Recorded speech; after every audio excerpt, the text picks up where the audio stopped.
The following is an address delivered by Dr. Murdo MacDonald Bayne to the Universal Center, ESCOM Auditorium, Johannesburg, September 19, 1944, revealing the basic principle for solution of personal problems and world reconstruction. It is a very great pleasure to be back here in Johannesburg. I recollect my first visit 10 years ago. I was then a Lone Star Ranger, but nevertheless soon became acquainted. Now I return to receive this hearty welcome from this very finely established and active center in Johannesburg, and I see before me tonight many familiar faces. World Tour. Universal Science Centers, which I have established in many cities all over the world, are doing magnificent work. In London, during my last series of lectures, the halls were crowded to capacity, many people being turned away each night. In America and other countries, thousands of people attended the lectures and classes, and I have just come from Australia, where I spoke in the town halls at each of the big cities of Melbourne, Sydney, Adelaide, and Perth. These halls were also crowded to capacity, many people being unable to be seated accommodation. People all over the world are eager to know the truth which can set them free. They are no longer content with half-truth. They want the whole truth. Journey to Tibet. My visit to Tibet was perhaps one of the greatest events in my life. Perhaps some of you have heard about the masters of the Far East. In India, there are many mendicants who profess to practice yoga and various other types of phenomena. But these people must not be mistaken for the real masters, who never display or advertise themselves but live and work upon such exalted planes and are able to come in contact with the aspiring desires and ideals of the sincere student to whom the masters then reveal themselves.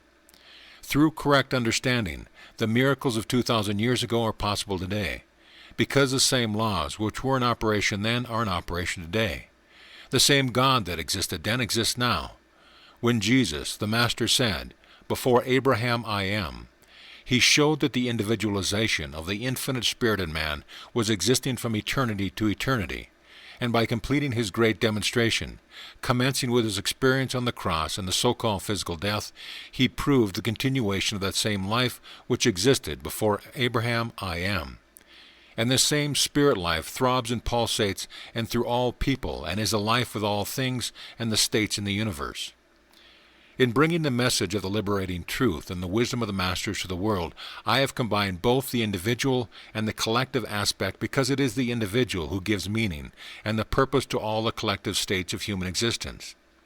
It is important for the individual to become vitally aware of his place in the scheme of things, that he understands that no lasting improvement in human relationship can result until the individual realizes the indivisibility between himself and his fellow men.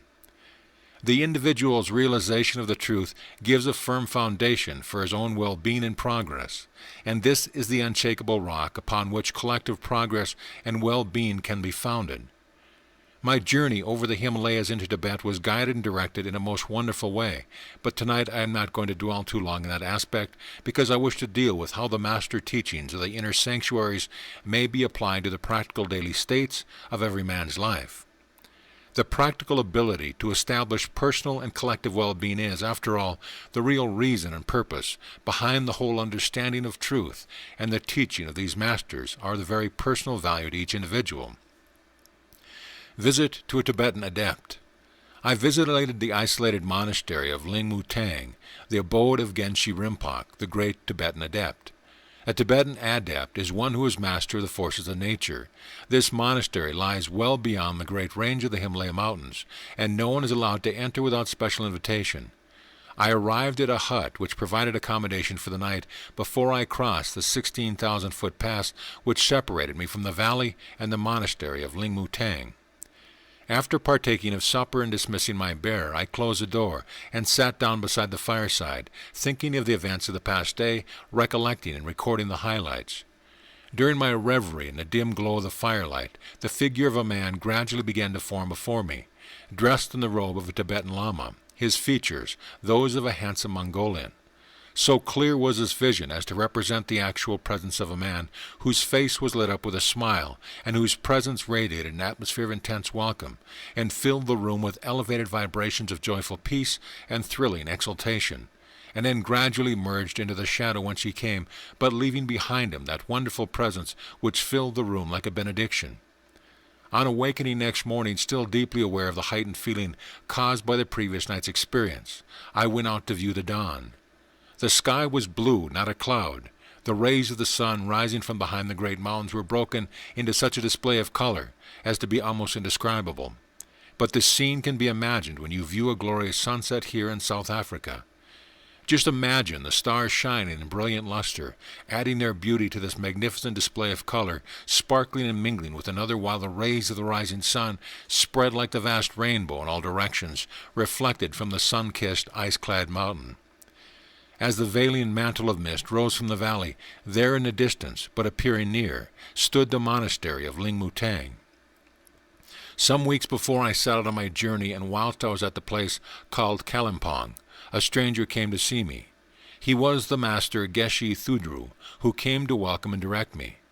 In greeting, he put his hand upon my shoulder, and I felt as if my whole body were charged with a mighty electric current. He said to me, "You are welcome, my son."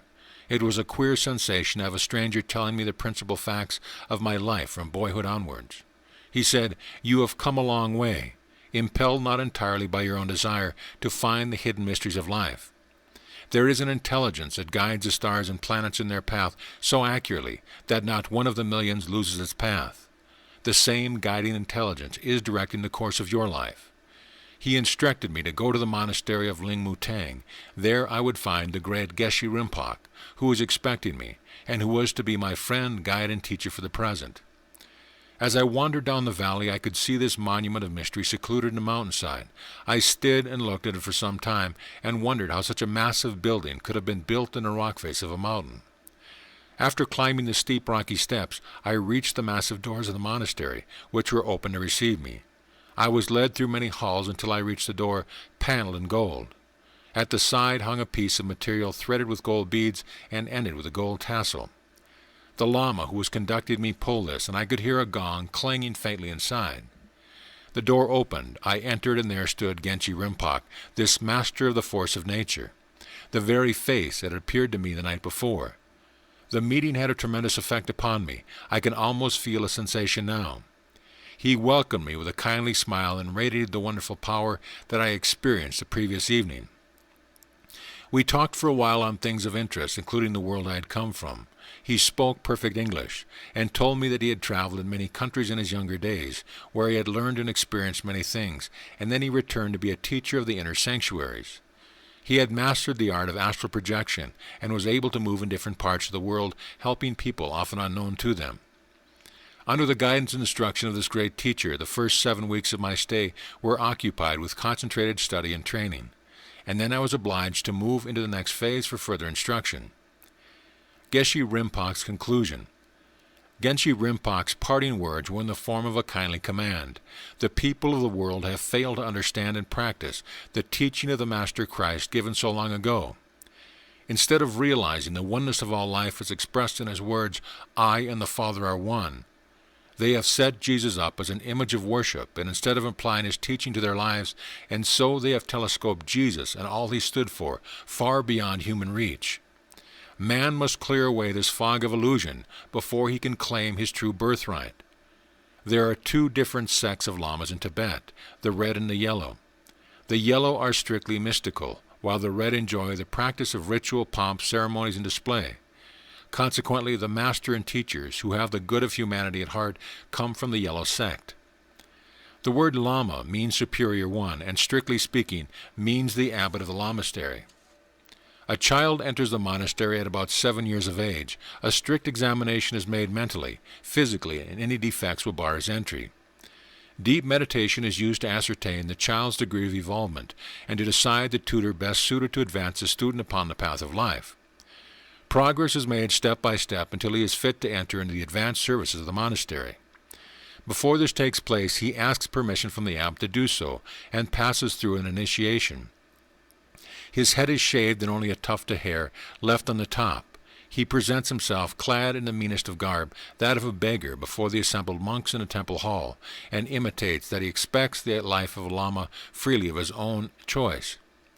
The abbot then cuts the remaining tuft of hair, and he is given a religious name by which henceforth he is known.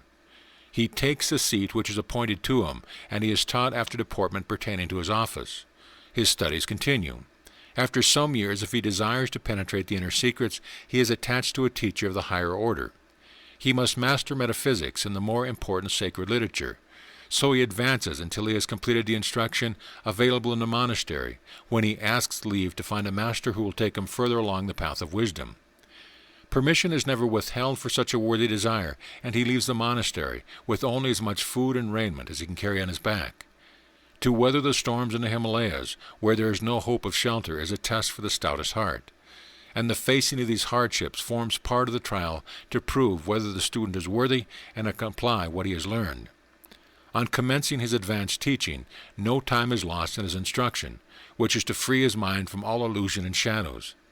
It is a strange feeling to look into one's own mind and examine all that there is. The student is directed to analyze all his reactions, and he soon finds that his mind is filled with self-created images which are supplementary to himself, having no power of their own. They are motivated by the power given them by the person. Some vital points in training. He has shown that human thoughts and reactions are largely due to fear, worry, doubt, and ignorance. There must be ascended by concentration of his real self as entirely separate from his thoughts, feelings, or ideas of mind and body. He has shown that these things are not his real self. He sees the falsity of human thinking. This is a vital point in his training. He develops a one-pointedness in regard to life and a power of concentration and a direct ability almost completely unknown to the outside world. He is no longer a slave to his thoughts and the conditions about him. He frees himself and stands at the door which opens into that life which is beyond all things, even himself. Yet he knows himself to be one with it. He is directed to control the functions of his body, the beat of his heart, the circulation of his blood. His body becomes a keen instrument and responds to his direction. His mind is alert, there is no confusion in it, and both mind and body are tuned to obey his slightest command. He finds he is able to control his environment and uses the power every person possesses, but of which few are aware. He learns to love everything, condemn nothing, nor injure any living thing. In short, his training is the realization and recognition of his true spirit self, plus the cultivation and control of his mind and his body. He sees in everything the mighty intelligence that responds to his direction. The same intelligence which acts within himself he finds identical with that external to himself. The science of life. Let me paint you a picture in the scenic grandeur of the majestic Himalayas with their atmosphere of peace and power. Stands the magnificent retreat, and in the subdued light a man appears, his face aglow as if the sun were shining through it, his presence making one think of vast power being held in control. He stands erect and speaks with a vibrant voice. He looks no more than 50, but he has seen more than a century past. He is master of the greatest science in the world, the science of life. Let us contrast this with our Western civilization, the clash of arms and social problems, a world racked with fear, insecurity, and distrust. We of the Occidental world have utterly failed to understand the principle of life and have disregarded the things that matter, while being steeped in the illusions created by our minds. Even now we are endeavoring to remedy the effects instead of eliminating the causes. We may well ask ourselves where we are heading. Not until we can embrace the Christ principle of living scientifically, collectively, individually, will we be able to look upon the face of the holy man and say, "Brother." Life abundant. And when I say unto you that I have come, that you shall have more abundant life, that you shall have more incentive for the divine purpose of self-expression and love, wisdom and powerful for the benefit of all, I tell you a truth. After my studies and training in Tibet, the Master said to me, "You shall go now into the world, and you shall be our mouthpiece until such a time as we can appear ourselves." People often say to me, "Why don't the Masters come out now? If they did, do you know what would happen?" They would say, "Stop this and stop that," and then they would be treated as the Master Christ, with perhaps more modern methods being used. The world does not want the Masters. It seems that the mass must learn through suffering before they seek the freedom of truth, but a few may find the freedom now. When I was told to go out in the world and be a mouthpiece for truth, I said, "Why choose me?" And the answer was, "My son, for this you were born." His image and likeness. In the Bible, there is a statement in Genesis, "So God created man in his own image, and the image of God created he him." The fact is that the same creative spirit that created the universe and all that is in it becomes individualized in man. By that same creative spirit, man thinks and acts. Therefore, according to our thoughts, so shall it be unto us. Man has free will to choose, and he uses the same divine power, the same action, and the same mode of expression in creating for himself, as the Creator used in creating the universe. As you sow, so shall ye reap. We must realize the mighty truth that the very essence of our being is divine in nature. Man does not change by time, nor does he change by willpower. Man changes only because he accepts and lives the Christ life. Unless ye have the mind that was in Christ, ye cannot be like him. In the Garden of Eden there are two trees. One is the tree of life. The other is the tree of knowledge of good and evil. How simple the whole thing is. The one is the tree of life, that divine principle in man, and the other is a tree of knowledge, man's intellect. What he believes to be true may be false. He creates images in his own mind, and the law is that which he sees he creates, good for good, detriment for detriment, to exist within the confines of his own life. We are eating of such fruit today. Thou shalt not eat of the fruit, lest thou die in thy sin. And it said, man's salvation is to take hold of the tree of life, and that to him will be a spring of living water leading up to eternal life. Man then sees the perfect divinity within himself. He sees the creative power within him as a divine principle. He allows this life principle to manifest truly and perfectly through him, and he said, I and the Father are one. The Father's will is done in me. The Christ is our example. Think deeply upon this. Let it always be. What would Christ do in this and that circumstance? I am the life. Life alone liveth. God is the only life within each being. The fact that we live is proof that God lives in and through us. Therefore I am the life. When Jesus was teaching his disciples, Philip said to him, But Master, show us the Father. And Jesus said, Philip, have I been talking to you all this time, and you know not what I say? When you have seen me, you have seen the Father. Do you understand that God alone lives? Take hold of this tree of life, and let it be a spring of living water leading up to eternal life. We create images in our mind. We try to make the truth conform to some idea we have in mind, but the truth is neither an image, nor an idea, nor a sensation. It is not what it is, but that it is, an expression of the one life. I am the life. When you have seen me, you have seen the Father. It is the whole truth, because it is the one completeness, wholeness. This is the essential thing in our lives. The Master's teaching gives us a secret of our own inheritance, reveals to us the purpose for which we are here, reveal the beauty of truth, the pearl of great price. Love ye one another, do unto others as you would have them do unto you. We must cease to criticize our loved ones. How much love is lost by sharp tongue, criticizing, condemning. With the same energy, how much love could be expressed? What cooperation could be fostered? What peace and harmony attained? If we want to be happy, let us make Christ our pattern. Seek first the kingdom of God, and all these things shall be added. With this attitude, a happiness so tremendous will rise within our soul as to dissolve all that mars and jars in life. It will be an ever-new joy, expressing itself with every beat of the heart. Then love ye one another, for love is the core of individual and world reconstruction. The world today. Today the world is quarreling over how it shall live. But this is not a new quarrel. It is old as communal life. For though the century history reveals man's age-long struggle for freedom, the right to live, perhaps it may be that man has caught a vision of enduring freedom that makes the struggle so fierce today. The effects we are witnessing today are but the cause of yesterday, and no matter how we treat these effects, it will not cure the trouble in the world of ours. Nor can we separate ourselves from it or close our eyes to the sorrow, conflict, and confusion in our midst, because we are part of it. In fact, we have been contributing towards it by our selfishness, craving, and desires, all our energy being directed towards things. And what is this conflict about but things? We try to make ourselves secure at the expense of our brother dog-eat-dog. The world is spiritually bankrupt.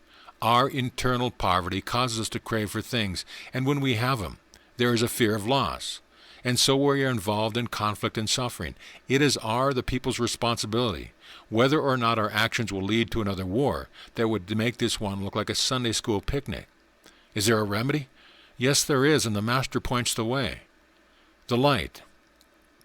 It is essentially individual in character because the individual must see the light before it can be established in the world, and we can become the light.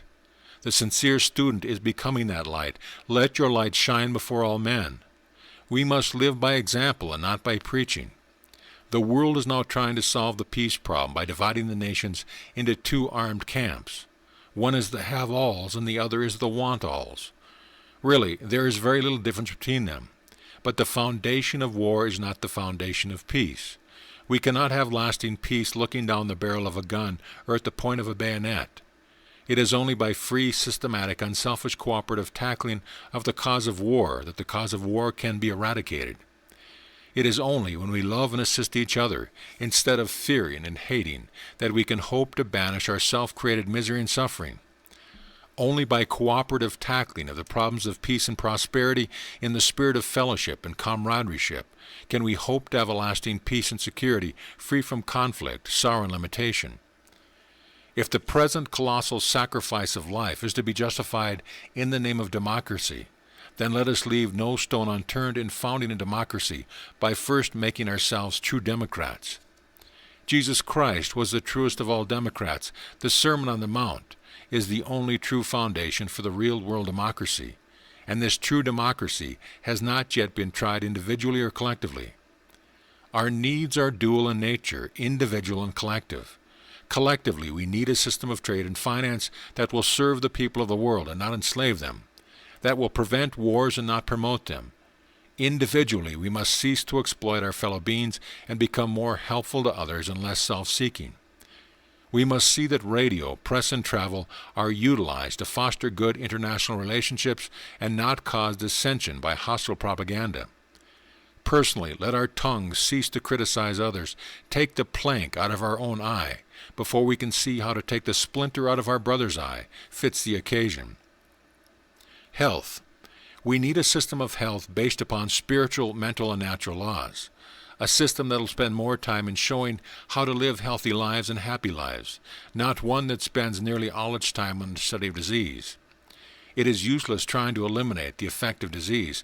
We must remove the cause, and this may not be so difficult as most people think, when the laws are properly understood by each and every one of us. Christ removed the cause, and we must do it likewise. He is our example. The things I do, greater things shall ye do, if you will but believe. It is not listening to the Word, but acting on the Word that counts. Education.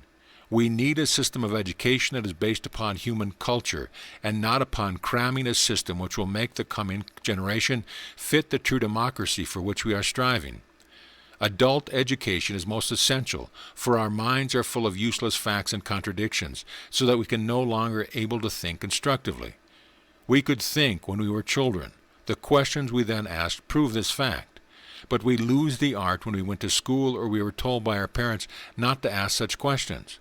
The reason perhaps being our parents did not know the answers, and so our ignorance has been perpetuated. Today there are few people or few adults who can think properly. We are unable to discern deeply or become aware of the force of our own thinking, and we are therefore caught up in the net of our own craving, reaction, desire, jealousies, and fears, which bring sorrow and conflict, not only to ourselves but to the world, for in fact we are the world, and world reconstruction must begin with ourselves now. Religion. We need a religion that is based on love, unity, and brotherly feeling, and not on differing creeds, cults, organizations, things that do not matter.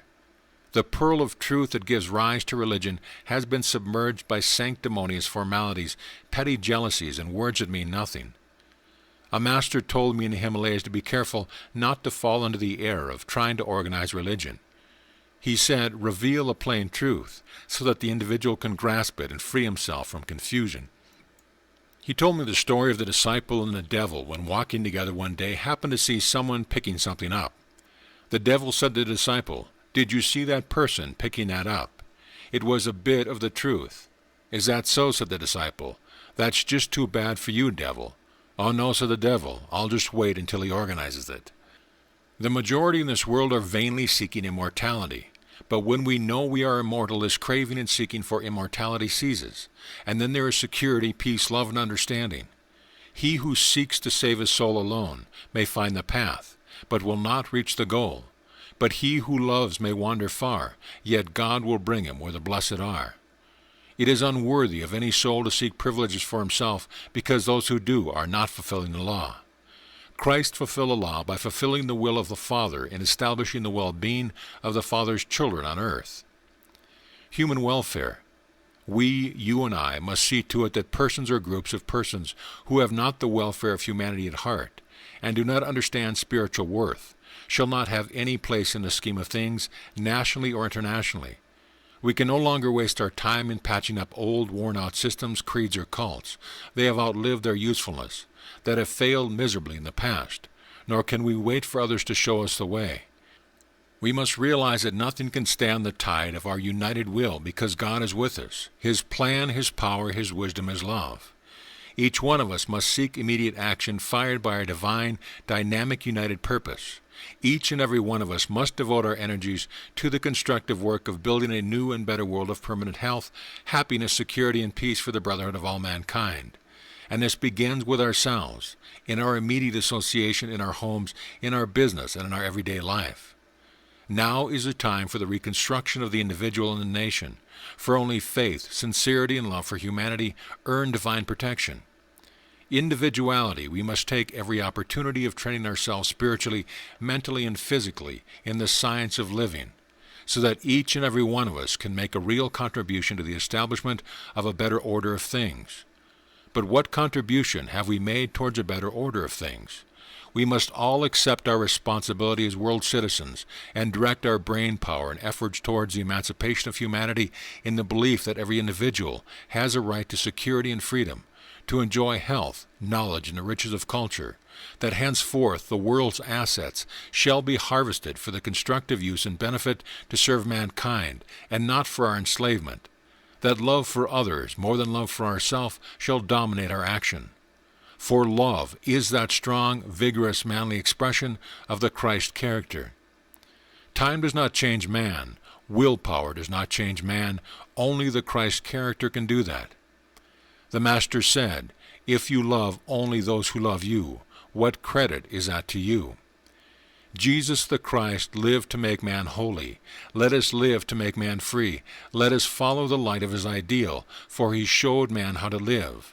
He gave to the world a way of life which, if adopted, would lead us into a new world of peace and plenty. His disciples saw the light and followed it. Let us resolve now to turn towards it, and in our hearts write these inspired words uttered by that immortal poet, Robert Burns.